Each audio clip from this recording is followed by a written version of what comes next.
आई आम्ही जातोय मार्लेश्वर. नजारा किती मस्त आहे. फायनली आलो.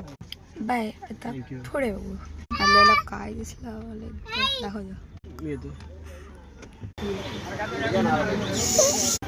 बरी कशी चढायला आम्ही सुरू केलं. फायनली आम्ही मंदिर जवळ आलाय. बघू आतमध्ये एंट्री भेट. आतमध्ये हो ती काळू काय आतमध्ये खूप अंधार होता. खूप मी एकदम सुंदर वातावरण दाखवतो. मला वाटतं वरती धबधबा आहे त्याचा पाणी खाली पडत आहे माहित ना. आम्ही इथून चाललो फायनली. पण तिथे पोचल्यावर गारगार वाटत होते आणि आता सुद्धा वाटतं. आम्ही इथे जेवायला बसलोय. हे झुणका भाकर. मी झुणका भाकरची थाळी माझी थाळी. आम्ही आता गाडी उतरलो आणि आता गाडीजवळ चाललोय.